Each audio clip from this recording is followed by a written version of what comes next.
नमस्कार दोस्तों, मेरा नाम ज्ञानेश्वर है और आपने देखना शुरू किया है लाइव सिटीज का विशेष कार्यक्रम सुबह की चाय। देखिए, सुबह की चाय में हम चर्चा करेंगे लोकसभा चुनाव 2024 की। बिहार में सभी 40 सीटों के लिए एनडीए ने अपने उम्मीदवार घोषित कर दिए हैं। प्रधानमंत्री नरेंद्र मोदी का कार्यक्रम भी लग गया है। जमुई से शुरुआत हो रही है, जहां चिराग पासवान के बहनोई अरुण भारती चुनाव लड़ रहे हैं।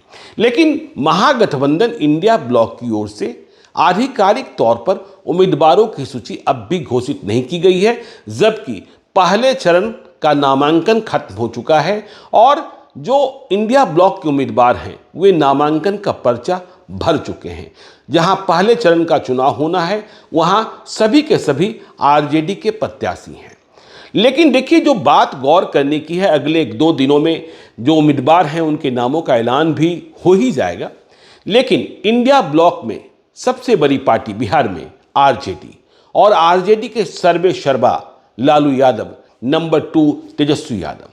तो जो तेजस्वी यादव और लालू यादव का मन मस्तिष्क पढ़ रहे हैं, वे कह रहे हैं कि लालू यादव और तेजस्वी यादव का भरोसा राजपूतों से कम हुआ है। जबकि हमने देखा है वो दौर भी और आज भी देखेंगे, कभी रघुवंश प्रसाद सिंह लालू यादव के सबसे बेहद करीबी हुआ करते थे, ब्रह्म बाबा कहते थे। आज भी राजद के प्रदेश अध्यक्ष जगदानंद सिंह हैं। लालू यादव तेजस्वी यादव के खासम खास सुनील सिंह माने जाते हैं। लेकिन राजपूतों से भरोसा कम हुआ है, यह हम आपको कई उदाहरण से बताएंगे। इस बार टिकटों में कटौती की जा रही है और जहां स्वयं लालू प्रसाद फैसला नहीं कर पाए, वहां कांग्रेस के मत्थे क्या मर दिया गया। देखिए, 2024 का चुनाव और 2019 का चुनाव, 2019 में 4 राजपूतों को टिकट मिला था महागठबंधन से। बक्सर से जगदानंद सिंह लड़ रहे थे, महाराजगंज से रणधीर सिंह लड़ रहे थे, वैशाली से रघुवंश प्रसाद सिंह लड़ रहे थे और फिर पूर्णिया से उदय सिंह एलियस पप्पू सिंह कांग्रेस के प्रत्याशी थे। तो ये 4 थे। और आपको पता ही है कि बिहार में सबसे अधिक किसी जाति के सांसद हैं तो वह जाति राजपूत है और 7 हैं संख्या में, 40 में 7, सभी के सभी एनडीए के। लेकिन इस बार लालू यादव इस निष्कर्ष पर पहुंचे हैं कि राजपूत महागठबंधन को वोट नहीं देते हैं, वे बहुत ही टैक्टिकल वोटिंग करते हैं। तो लालू यादव ने रणनीति बदली है, टिकट में कंजूसी कर रहे हैं और कुशवाहा पर ध्यान आकृष्ट कर रहे हैं। क्योंकि लालू यादव का मानना यह है, तेजस्वी यादव का मानना यह है कि ठीक राजपूतों की तरह कुशवाहा भी अपने ही उम्मीदवार के पक्ष में मतदान करते हैं। लेकिन कुशवाहा उम्मीदवार तय करते वक्त लालू यादव इस बात का ख्याल रख रहे हैं कि आमने सामने कुशवाहा उम्मीदवार न हो। तो देखिए, हमने क्यों कहा कि राजपूतों पर बहुत विश्वास नहीं रहा। लेकिन हैरत की बात यह है कि भूमिहारों के प्रति लालू यादव का प्रेम बढ़ रहा है। भूमिहारों से क्या रिश्ता रहा है आरजेडी का, क्या रिश्ता रहा है लालू यादव का, यह भी आप जानते हैं। तो देखिए, लालू यादव ने राजपूतों के टिकट को काटने में कौन कौन सा खेल खेला। औरंगाबाद की सीट जो कांग्रेस चाहती थी, कांग्रेस को नहीं लेने दिया गया।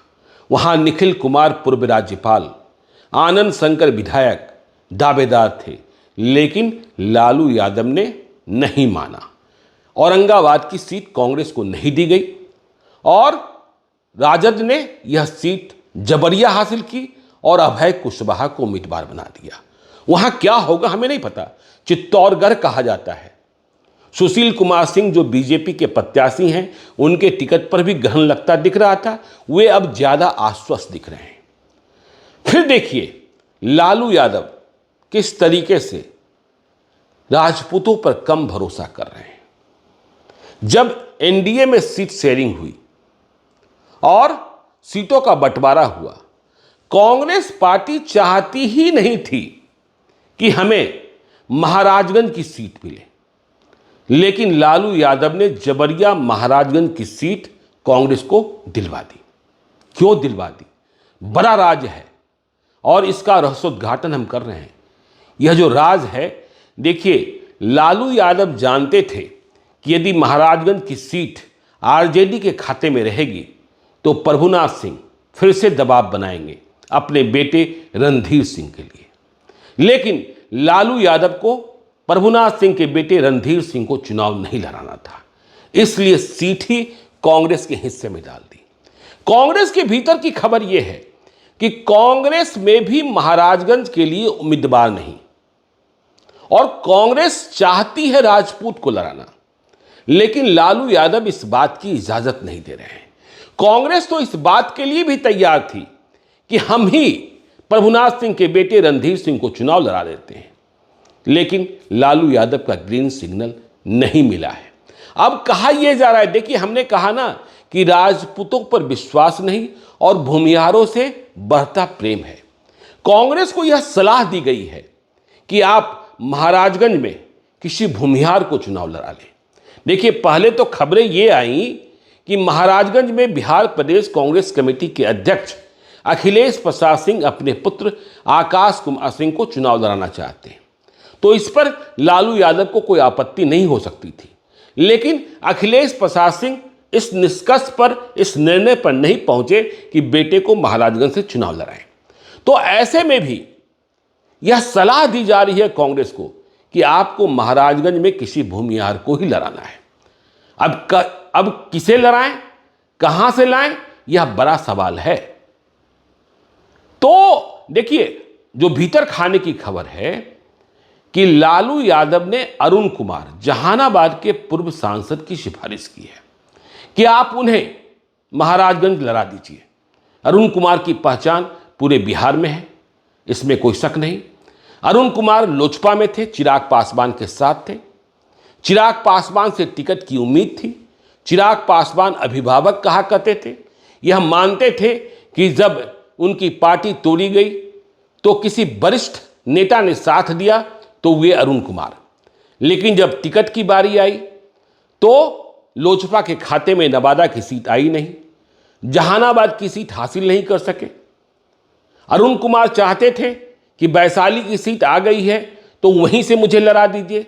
चिराग पासवान इसके लिए तैयार नहीं हुए तो उन्होंने इस्तीफा दे दिया। और इसके बाद वे इस बात की तैयारी में लग गए थे कि जहानाबाद में जैसे ही जेडीयू ने चंदेश्वर प्रसाद चंद्रवंशी को फिर से उम्मीदवार बनाया तो चंदेश्वर प्रसाद चंद्रवंशी के खिलाफ भूमिहार अस्मिता के लिए वे जहानाबाद से चुनाव लड़े निर्दलीय। इसके लिए उन्होंने कल रविवार को पटना में बैठक भी बुलाई थी अपने आवास पर, लेकिन बैठक को अंतिम समय में रद्द किया गया। वे दिल्ली चले गए और कहा जा रहा है कि वे इस प्रयास में लगे हैं कि महाराजगंज से कांग्रेस का टिकट मिल जाए। वैसे कांग्रेस के भीतर एमएलसी सच्चिदानंद राय के बेटे की भी सूचना आती रहती है। देखिए महाराजगंज की सीट जब गई, या फिर सिवान की ही बात कर ले, तो जितेंद्र स्वामी भी आरजेडी से या कांग्रेस से टिकट चाहते थे, जाति से राजपूत, लेकिन लालू यादव इस बात के लिए तैयार नहीं हुए। पूर्णिया का खेल आपने देखा ही देखा कि पूर्णिया की सीट पप्पू यादव को छोड़िए, किसी राजपूत को भी लड़ने के लिए लालू यादव ने नहीं छोड़ा और वह सीट जबरिया हासिल की कांग्रेस से। बीमा भारती को उम्मीदवार बनाया, वहां भी राजपूत चुनाव लड़ने से चूक गए। और तो और देखिए, जो हमने कहा कि भूमिहार प्रेम बढ़ा है, किस तरीके से भूमिहार प्रेम बढ़ा। वैशाली लोकसभा क्षेत्र जो रघुवंश प्रसाद सिंह का लोकसभा क्षेत्र माना जाता रहा है, वहां इस बार इस बात की संभावना अधिक हो गई है कि लालू यादव, तेजस्वी यादव, मुन्ना शुक्ला, बाहुबली मुन्ना शुक्ला, दबंग मुन्ना शुक्ला उन्हें आरजेडी का टिकट प्रदान कर दें। अब यह फैसला क्यों लिया गया? देखिए वैशाली में लड़ाई राजपूत बनाम राजपूत की ही होती रही है। रघुवंश प्रसाद सिंह से कभी रामा सिंह लड़े तो कभी रघुवंश प्रसाद सिंह से बीना देवी लड़ी। पिछले 2 चुनाव रघुवंश प्रसाद सिंह हार गए थे। अब तो हमारे बीच नहीं है, हमारे आपके बीच नहीं है, तो यह सीट राजपूतों की सीट मानी जाती रही। लेकिन इस बार एनडीए के भीतर इस बात की गूंज सुनाई पड़ रही थी, चिराग पासवान से यह मांग की जा रही थी कि वैशाली में राजपूत से अधिक भूमिहार हैं, इसलिए टिकट भूमिहार को मिले। वैशाली में 2 बार भूमिहार सांसद हुए भी हैं, लेकिन चिराग पासवान इस मांग को कबूल नहीं कर सके और फिर से बीना देवी को टिकट दिया।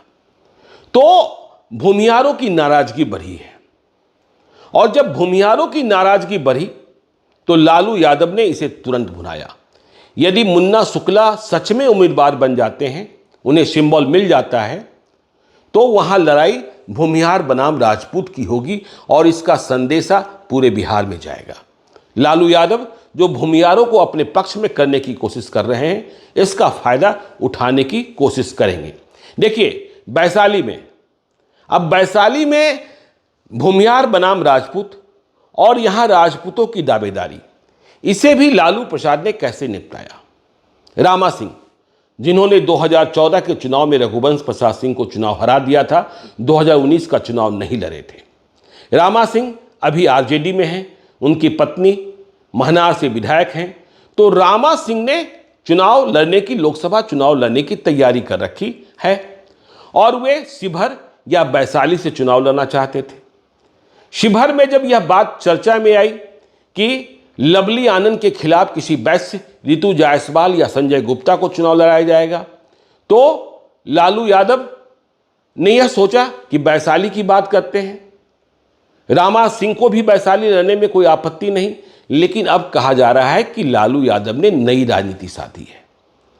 मुन्ना शुक्ला और रामा सिंह में पंचायत करा दी है। यह बात तय हुई है कि रामा सिंह शिवहर लड़ेंगे और वैश्य को सीतामढ़ी लड़ाया जाएगा, रितु जायसवाल या संजय गुप्ता, और मुन्ना शुक्ला यहां।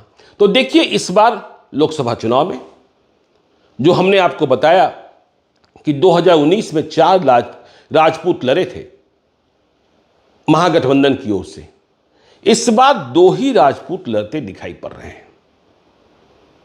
शिवहर में रामा सिंह को टिकट मिल जाए और बक्सर में सुधाकर सिंह, जगदानंद सिंह के बेटे को टिकट दिया जा चुका है।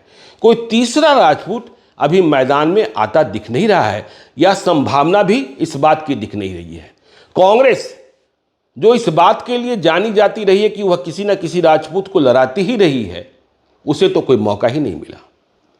और भूमिहार प्रेम देखिए,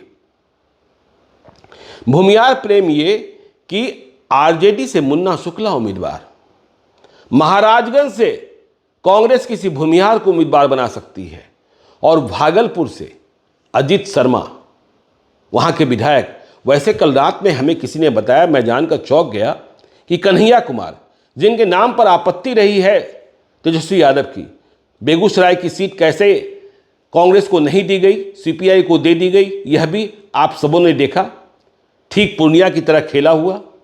तो भागलपुर की सीट जो आई है कांग्रेस के खाते में, जहां अजित शर्मा ही उम्मीदवार माने जा रहे हैं, मैं भी मानता हूं कि अजित शर्मा ही होंगे, लेकिन कईयों ने यह चर्चा शुरू कर दी कि क्या वहां कन्हैया कुमार नहीं लड़ा जा सकते हैं।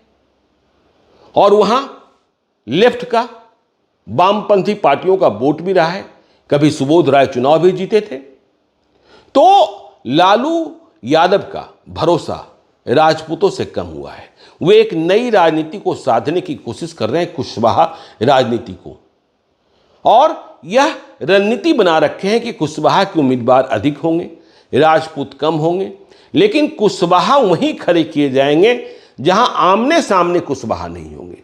क्योंकि कुशवाहा के बारे में कहा जाता है कि वह अपनी जाति के उम्मीदवार को पसंद करता है और उसे ही मत प्रदान करता है।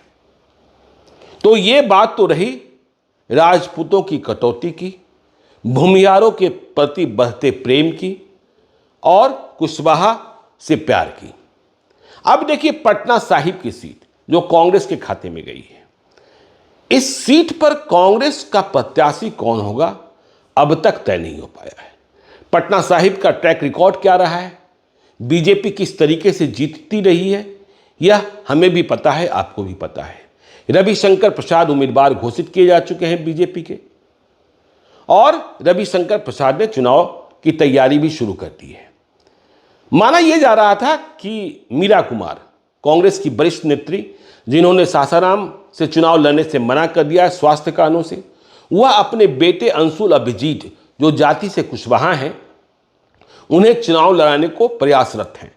पहले तो अंशुल को चुनाव लड़ाने के लिए काराकाट की सीट मांगी गई, लेकिन लालू यादव ने काराकाट की सीट माले को दे दी, जहां राजाराम कुशवाहा उम्मीदवार बनाए गए हैं उपेंद्र कुशवाहा के खिलाफ, कि एक लोकसभा क्षेत्र काराकाट ही है जहां कुशवाहा बनाम कुशवाहा होगा। ठीक है ना। तो अंशुल अभिजीत की चर्चा पटना साहिब को लेकर, लेकिन जब हमने कांग्रेस के भीतर खाने में पता किया तो कहा गया कि देखिए अभी फाइनल नहीं है, हम किसी मजबूत उम्मीदवार पहलवान की तलाश कर रहे हैं। परवीन कुशवाहा की चर्चा हुई, नवनीत जयपुरियार की चर्चा हुई, और भी कई उम्मीदवारों की चर्चा हो रही है, लेकिन अब तक पटना साहिब में रविशंकर प्रसाद के खिलाफ कौन लड़ेगा यह तय नहीं हो पाया है, और मीरा कुमार के बेटे का टिकट कंफर्म है, यह नहीं कर सकते हैं। तो आज सुबह की चाय में इतना ही। आप देखते रहिए लाइव सिटीज को। यदि अब तक आपने हमारे YouTube चैनल लाइव सिटी को सब्सक्राइब नहीं किया है तो जरूर कर लीजिएगा, और यदि इस वीडियो को फेसबुक पेज के माध्यम से देख रहे हैं तो पेज को लाइक कीजिएगा, ट्विटर पर भी हमें फॉलो कीजिए। धन्यवाद।